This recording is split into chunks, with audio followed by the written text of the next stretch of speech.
오늘로 여호수아서를 마칩니다. 여호수아서는 일을 어떻게 시작하고 또한 어떻게 마무리하느냐, 그리하여 성공적으로 수행하느냐를 가르쳐주는 아주 중요한 책입니다. 오늘 본문 말씀을 통해서 하나님께서는 우리들에게 마지막 당부의 말씀을 하십니다. 이 말씀을 마음에 새기시고 하나님께서 원하시는 그러한 삶으로 영광 돌리는 모두가 되시기를 간절히 바랍니다. 자, 지금부터 내가 가장 잘하는 것이 무엇인지 한번 생각해 보십시오. 나는 그래도 이런 것들은 참 잘해 하는 것. 나는 잘하는 것이 하나도 없어라고 대답하실 분들도 있을 것입니다. 근데 저는 이 세상에서 가장 복을 많이 받은 사람, 다시 말해서 최고의 강점을 가진 사람을 어떻게 생각하느냐 그러면 마음이 선하면서도 피해의식이 없는 사람, 세상에서 최고로 복받은 사람이라고 생각합니다. 뭐 능력이 출중하고 머리가 좋고 그런 것이 아니고 선하면서도 피해의식이 없는 사람. 이 세상에는 선한 사람들이 참 많이 있습니다. 그런데 피해의식으로 인해서 그러한 것들이 다 소멸되고 오히려 마이너스가 된 그런 경우가 많습니다. 하나님께서는 누구에게나 장점을 주셨습니다. 강점을 주셨습니다. 하나님은 왜 내게 그런 강점을 주셨을까? 자신의 강점을 찾아보고 그 이유를 생각해 보시기 바랍니다. 군대에서 가장 못난이 취급을 받는 사람은 제밥을 못 찾아 먹는 사람, 군대에서는 이 사람을 고문관이라고 부릅니다. 그런데 성도들 가운데서도 제밥을 못 찾아 먹는 고문관들이 의외로 굉장히 많습니다. 굉장히. 하나님께서 엄청난 은혜와 복을 요소요소에 박아 놓으셨는데 그것을 찾지도 못하고 누리지도 못하면서 맥없이 살아갑니다. 오늘 이야기는 신앙의 고문관이 될 뻔한 지파의 이야기입니다. 오늘 본문에서 요셉 자손이 찾아와서 여호수아에게 항의를 합니다. 14절 내용입니다. 요셉 자손이 여호수아에게 말하여 가로되 여호와께서 지금까지 복을 주심으로 내가 큰 민족이 되었거늘 당신이 나의 기업을 위하여 한 제비 한 분깃으로만 내게 주심이 어찌미니까. 현재 이스라엘 백성들에게 가나안 땅을 분배하고 있는 중입니다. 각 지파가 제비를 뽑아서 공평하게 분배하는 중입니다. 그런데 느닷없이 요셉 지파가 왜 자기 지파에게는 한 번만 제비 뽑을 수 있는 기회, 한 분깃만을 주느냐고 항의를 하고 있습니다. 언뜻 들으면은 요셉 지파가 부당한 요구를 하는 것처럼 보이는데 그러나 그것은 성경에 대해서 잘 알지 못하기 때문입니다. 요셉은 야곱의 12아들 중에 11번째 아들입니다. 그런데 야곱은 요셉을 편애하여서 그에게 예쁜 채색 옷을 입히고 특별 대우를 합니다. 그것을 10명의 형들이 시기하여서 요셉이 17살 때에 애굽의 노예로 팔아버립니다. 그리고는 아버지 야곱에게는 요셉이 사나운 짐승에게 죽임을 당했다고 거짓말을 합니다. 우리가 잘 아는 이야기입니다. 사람들은 요셉에게만 좋은 옷을 입히고 편애하는 것을 형들이 시기하여 그랬다고 생각하지만 그런 것이 아닙니다. 이것은 단순한 시기가 아닙니다. 요셉은 야곱이 사랑한 라헬의 장남입니다. 아버지 야곱은 라헬을 가장 사랑하였고 그에게서 태어난 첫 번째 아들이 요셉입니다. 그래서 그에게 장자권을 준 것입니다. 기라성 같은 10명의 형이 있었지만 11번째 아들 요셉에게 장자권을 줍니다. 이 채색 옷이라고 하는 것은 곧 장자들만이 입는 옷, 장자권을 상징하는 옷입니다. 그러니까 당연히 형들이 반발한 것입니다. 그러나 요셉은 모든 역경과 시련을 이겨내고 마침내 이집트의 국무총리가 됩니다. 엄청나죠? 한번 노예는 영원한 노예인데 그 굴레를 벗고 국무총리까지 오릅니다. 그 이유는 오로지 하나님의 약속을 믿고 모든 시련과 억울함, 고난, 역경들을 능히 이겨냈기 때문입니다. 국무총리가 된 요셉은 이집트 사람들뿐만 아니라 이스라엘 사람들까지 그 인근에 있는 모든 사람을 기근해서 구해냅니다. 그는 명실공히 모든 형제 중에 장자가 된 것입니다. 네, 그것을 증명해 보인 것입니다. 장자의 특권 중에 가장 큰 것은 무엇이냐 하면은 다른 형제들보다 2배의 지분을 갖는 것입니다. 야곱이 죽기 직전에 요셉의 두 아들 므낫세와 에브라임을 부릅니다. 네. 요셉 지파라고 나와 있는데 이 요셉 지파는 므낫세 지파와 에브라임 지파를 합친 것을 말합니다. 그러면서 이런 말을 합니다. 내가 애굽으로 와서 네게 이르기 전에 애굽에서 네가 낳은 두 아들 에브라임과 므낫세는 내 것이라. 르우벤과 시므온처럼 내 것이 될 것이다. 르우벤과 시므온은 야곱의 장남과 차남을 말합니다. 손자 에브라임과 므낫세가 할아버지의 아들이 된다는 것은 이런 뜻입니다. 르우벤과 시므온은 야곱의 아들이고 에브라임과 므낫세의 삼촌들입니다. 그런데 할아버지의 아들이 됨으로써 조카가 삼촌과 동일한 서열이 된다는 것을 의미합니다. 사람 이름이 많이 나오니까 복잡하죠, 그죠? 네. 할아버지가 손주에게 너는 내 아들들이야 그렇게 얘기하는 순간 이 조카들은 삼촌과 서열이 같아진다는 그런 뜻입니다. 훗날 에브라임과 므낫세가 다른 삼촌들과 마찬가지로 독자적인 지파를 이루고 똑같은 지분을 분배받게 됩니다. 그러니까 므낫세와 에브라임 지파가 각각 나와서 우리도 독립된 지파로서 한 분기씩 뽑게 해주세요 라고 하니까 요셉 지파의 항의는 정당한 것입니다. 그런데 알아야 할 것이 있습니다. 그것은 우리 모든 성도들은, 여기 앉아있는 모든 성도들은 영적 맏아들이라는 사실입니다. 영적. 우리는 예수님을 섬기고 막 그러죠? 아니요. 우리들은요, 예수님과 굉장히 불경한 것처럼 들리지만 서열이 같습니다. 예수님도 하나님의 아들이죠. 자녀죠. 우리들도 예수 그리스도를 믿음으로 말미암아 자녀가 되는 특권을 누리게 되었다고 성경에 분명히 나와 있습니다.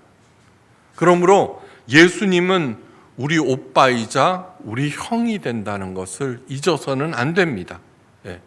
예수님께서 말씀하셨습니다. 나는 섬김을 받으러 온 것이 아니라 목숨을 걸고 너희를 섬기려 왔다고 말씀하셨습니다. 그러므로 예수님은 섬김의 대상이 아니라 사랑의 대상, 따라가야 하는 대상임을 마음에 새기시기를 간절히 바랍니다.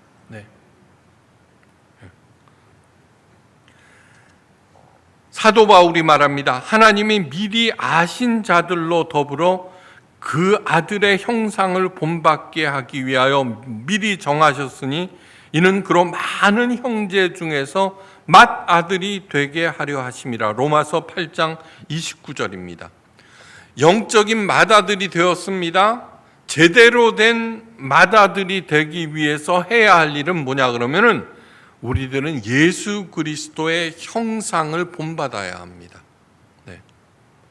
그래야지 영적 맏아들로서 명실공히 꿋꿋하게 올바로 설 수 있습니다. 하나님께서는 우리를 택하셨습니다. 수많은 사람 중에서 요셉처럼 맏아들이 되게 하기 위해서입니다. 우리들은 예수 그리스도를 내 구세주로 믿고 하나님의 자녀가 되었습니다. 영적 맏아들이 된 것입니다. 영적 맏아들이 된 우리들은 당연히 다른 사람들보다 2배의 복이 보장되어 있고, 그러므로 당연히 누리셔야 합니다. 당연히. 네. 모든 성도들은 2배의 분깃을 받고 누리는 영적 맏아들이 되셔야 합니다. 그렇게 되기를 주의 이름으로 축원합니다. 그런데 문제가 있습니다. 현재 요셉 지파가 장자권을 가졌다고 해서 그저 힘 안 들이고 자신의 신앙이 아닌 할아버지 요셉의 신앙에 따르는 그러한 축복을 요구하고 있다는 얘기입니다. 일반 장자권과 영적 장자권이 여기에서 차이가 납니다. 요셉은 최고의 믿음을 가졌습니다. 성경에 예수님과 더불어서 전혀 흠을 찾을 수 없는 믿음의 조상이 누구냐면 요셉밖에는 없습니다. 아무리 위대한 모세와 다윗이라고 할지라도 믿음의 흠결이 있었지만 요셉은 없었습니다. 그런데 요셉의 후손인 에브라임과 므낫세의 믿음은 과연 어떤 것일까요? 요셉 지파의 요구에 대해서 여호수아는 이렇게 말합니다. 네가 큰 민족이 되므로 에브라임 산지가 네게 너무 좁을진데 브리스 사람과 르바인 사람의 땅 살림에 올라가서 스스로 개척하라. 그러자 요셉 지파가 말합니다. 에브라임과 므낫세 지파가 이렇게 대답합니다. 그 산지는 우리에게 넉넉하지도 못하고 골짜기 땅에 거하는 가나안 사람에게는 베스안과 그 향리에 거하는 자든지 이스라엘 골짜기에 거하는 자든지 다 철병거가 있나이다. 철병거는 오늘날의 탱크와 마찬가지로 최강의 무기입니다. 에브라임과 므낫세는 철병거 때문에 못하겠다는 것입니다. 스스로 개척하지 못하겠다. 이것으로 그들의 믿음이 얼마나 형편없는 것인지 알 수가 있습니다. 할아버지 요셉은 어떻게 해요? 한 번 노예면은 영원히 노예인 그 시절에도 하나님께서 하신 약속을 믿고 끝까지 견디고 참고 이겨냈습니다. 마침내 영화롭게 하시겠다는 그 약속대로 최고의 영화로운 자리에 들어갈 수 있었는데 철병거 때문에 우리는 못합니다. 이렇게 말하는 것은 애초에 하나님의 약속을 듣지도 믿지도 않았다는 것입니다. 영적 맏아들인 우리들은 하나님께서 약속하신 2배의 복이 언제 임하는가 기다리고 있습니다.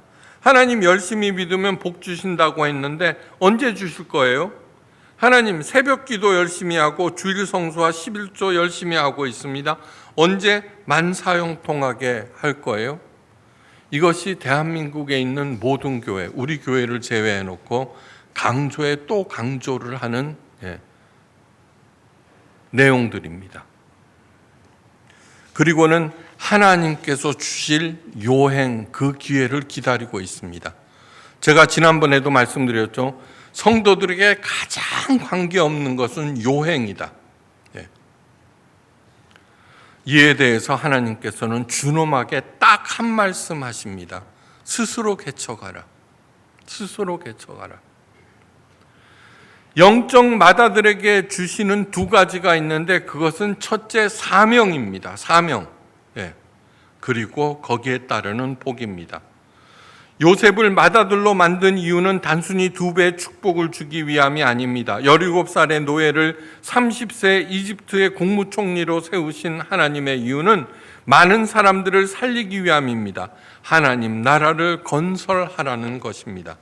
이집트 노예인 이스라엘 백성에게 가나안 땅을 허락하신 이유는 단순히 하나님의 백성들이 잘 먹고 잘 살게 하기 위한 것이 아닙니다. 만약에 그 이유였다면 하나님은 정말로 무자비한 그러한 분이십니다. 자기를 믿는 사람을 잘 먹고 잘 살게 하기 위해서 다른 신을 믿는 사람을 그렇게 철저히 박살내게 하는 것은 정말로 무자비한, 우리가 믿어서는 안 되는 그러한 신입니다. 그런데 그것이 아닙니다. 이스라엘 백성으로 하여금 제사장 나라로 세우기 위함입니다.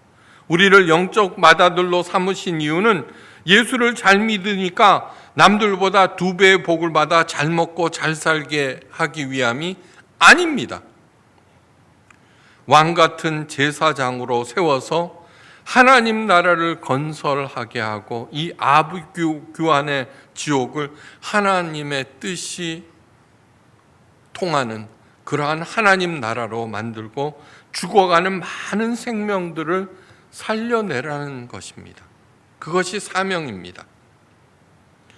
여호수아도 같은 말을 합니다. 너는 큰 민족이요 큰 권능이 있은즉 한 분깃만 가질 것이 아니라 이 산지도 내 것이 되리라. 비록 살림이라고 할지라도 내가 개척하라. 그 끝까지 내 것이 되리라. 가나안 사람이 비록 철병거를 가졌고 강하다고 할지라도 내가 능히 그를 쫓아내리라. 하나님께서는 이미 능력을 주셨습니다.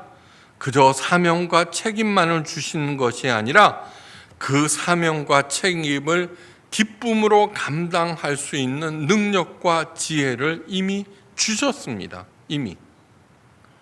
그런데 교회와 성경을 가진 주인집 자녀들은 잘못된 종교를 통해서 영혼의 병이 들어있는 동안 밥상에서 떨어진 음식을 주워 먹은 개가 더 튼튼하고 위대하게 자라나는 것입니다. 이런 일은 우리 교회에서는 절대로 일어나서는 안 됩니다. 절대로. 이 세상에서 가장 강력한 것은 단연코 믿음입니다. 이 믿음은 돈이나 권력으로 살 수 없습니다. 공중 권세를 잡은 사탄조차도 믿음 앞에서는 옴짝달싹하지 못합니다. 이 믿음이 가장 강력한 증거 2가지가 있습니다. 첫째는 오직 믿음만이 하나님을 기쁘시게 할 수 있습니다. 둘째로는 오직 믿음을 통해서만 하나님의 은혜, 하나님의 영생을 얻을 수 있습니다. 그런데 에브라임과 므낫세는 바로 그 믿음이 없었습니다. 그러면서도 그저 문서로 기록된 특권을 요구하고 있는 것입니다. 믿음의 사람들은 살아서는 하나님을 기쁘시게 하다가 육체를 버리고는 구원을 받아 영생을 얻어 하나님 나라에서 영원한 복락을 누립니다. 둘째, 프로페셔널은 문제가 아니라 기회에 초점을 맞춥니다. 문제가 아니라 기회. 이 세상에서 문제가 없는 것은 없습니다. 뭐든지 문제로 가득합니다. 그런데 그 문제에 포커스를 맞추고 집착하고 있다면 절대로 앞으로 나갈 수가 없습니다. 여러분, 지적과 원망 대신에 뭐예요? 칭찬과 감사죠. 지적과 원망은 뭐예요? 지금까지 네가 한 행동은 이런 것이야. 거기에 포커스를 맞추는 것입니다. 칭찬은 뭐예요? 그럼에도 불구하고 너는 잘할 수 있어. 하나님께 감사하는 그런 것. 아무리 어려운 상황이라도 기회는 얼마든지 있습니다. 코로나로 인해서 실패한 사람들이 부지기수입니다. 그러나 오히려 성공한 사람들도 굉장히 많이 있습니다. 굉장히. 딱 하나입니다. 위기를 기회로 삼았기 때문입니다. 이렇게 생각하십시오.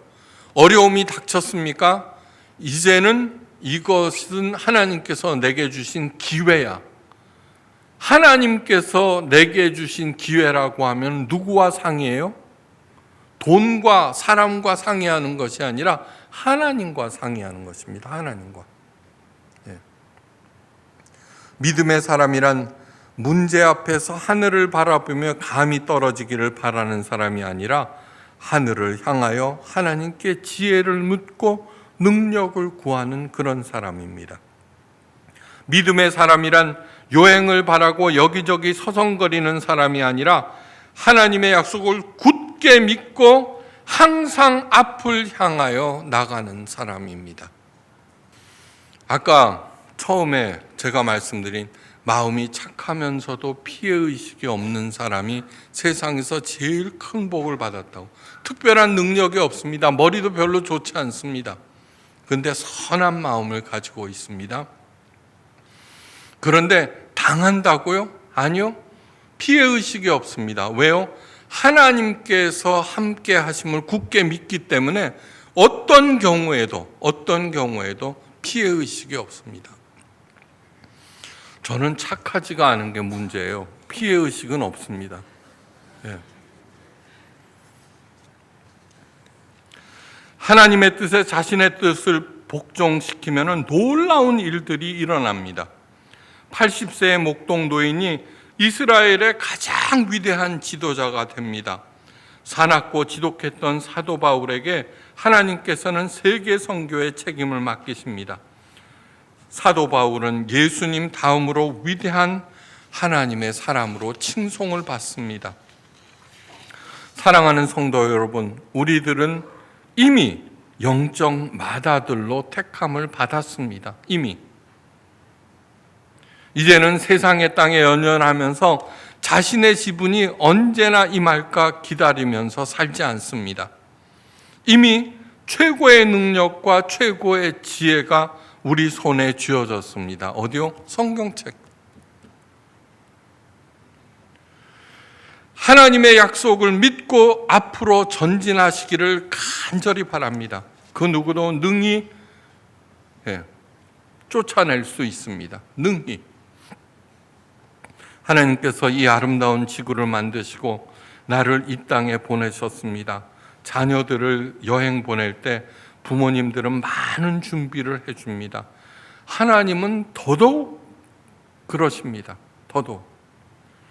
하나님께서 주신 강점을 살리고 하나님께서 약속하신 대로 행하면은 나는 살아날 뿐만 아니라 풍성한 삶을 누립니다.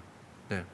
예수님께서 요한복음 10장 내가 이 땅에 온 것은 양으로 하여금 생명을 얻고 더욱 풍성케 하기 위함이라고 요한복음 10장 10절에 분명히 말씀하셨습니다. 절대로 늦지 않습니다. 아브라함은 75세 때 시작하여서 위대한 믿음의 조상이 됩니다. 예. 성경 읽어보면은 아들도 없는 아브라함이 거부가 된 것을 나옵니다. 하나님은 영적으로만 풍성하라고 아니요, 영과 육과 혼 모두 다 가득가득 채워주십니다. 이웃을 살리고 하나님께 영광을 돌리려는 마음으로 차근차근 시작하신다면 30배, 60배, 100배의 결실을 당연히 맺습니다. 스스로 개척하라는 말씀을 마음에 깊게 세우고 하나님과 더불어 새로운 삶을 시작하는 저와 여러분 되시기를 주의 이름으로 축원합니다.